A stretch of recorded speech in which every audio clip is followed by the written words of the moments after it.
It's an intriguing test against one of college basketball's top mid-majors. The Cats host UNC Greensboro on Saturday at 1 o'clock. And now for a look at the Spartans, this is Opposition Research, brought to you by HKC Roofing. After a steady stream of mismatched opponents, the Cats begin a December haul that is all but certain to pose a challenge and accurately measure their growth post-Duke. First up, UNC Greensboro of the Southern Conference. At 7-1, the Spartans are highly coveted amongst mid-majors, returning ample firepower from a 27-win group that took Gonzaga to the brink in last season's NCAA tournament. Their 7-for-8 November is boosted by 4 layups, including a pair against non-Division I foes. The 78-point shellacking against crosstown Greensboro College set a program record for fewest points allowed and scoring margin.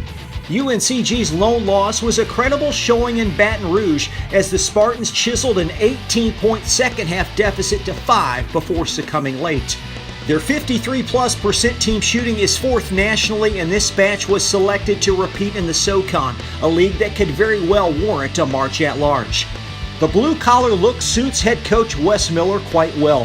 From his playing days in Chapel Hill as a walk-on to taking over a downtrodden program in dire times, the Greensboro-born has resurrected UNCG's men's basketball. In his 8th season, he's 8 over 500 after leading the Spartans to just their 3rd ever NCAA tournament. After 3 nondescript seasons as an assistant, the UNC alum was hired on an interim basis following Mike DeMent's midseason resignation in 2011. That became the first of 5 straight non-winning seasons before fruits of the labor were realized. Over the last 2 years, Greensboro has averaged 26 wins, with Miller cementing his status as a rising star in the profession. On a team with significant firepower, Francis Alonzo oozes with offense. The 6'3 senior is lethal from 3, connecting a school record 319 times in a career that cites him as the program's 2nd all-time leading scorer. On the season, Alonzo is good for 20 a game, with a dip into the 30 and over pool on 3 occasions.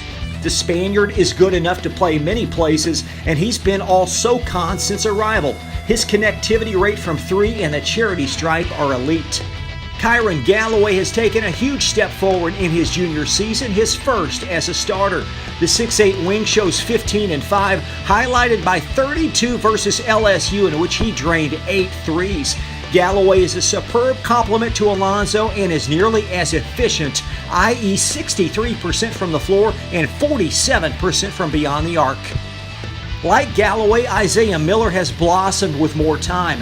As a key reserve, the 6-foot sophomore totes 13 a tilt, adjacent to a team-leading 2.5 steals. The Covington, Georgia native's top performance shows 16 points and 7 rebounds against Louisiana Tech. Demetrius Troy runs the point and is a multi-year starter. The 6-foot senior chips in 8 points and 4 assists while playing a team-leading 26 minutes a game. Troy's career is highlighted by a 20-point blitz opposite VMI his sophomore season, his first as a regular. James Dickey is a legitimate rim protector and, like Alonzo, is one of his conference's top players. The 6'10 junior leads UNCG in rebounding and blocks while chipping in 8 points as a 3-year starter.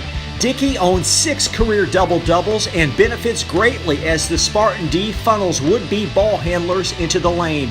You can also expect to see redshirt freshmen Caleb Hunter and Malik Massey play, while Eric Hamilton should see time up front. Hunter is one of 4 Raleigh natives on the roster and puts forth 4 a night, with Massey's tab a point greater as a full-time starter. Hamilton is in his first year in the program after arriving from Wichita State and is very active at 8 and 4, including 66% from the floor. Fast facts: including last season, UNCG has played in 3 NCAA tournaments. Prior to 2016, the Spartans' last 20-win season occurred in 2001, and while close, UNC Greensboro is yet to defeat a ranked opponent. Famous alums: 14-time Grammy winner Emmylou Harris, plus Women's Basketball Hall of Famer, the late Kay Yow. It's the finale of a 7-game homestand, the Cats and UNCG on Saturday at 1. That wraps up today's Opposition Research, and for the Leach Report, I'm Chris LaBar.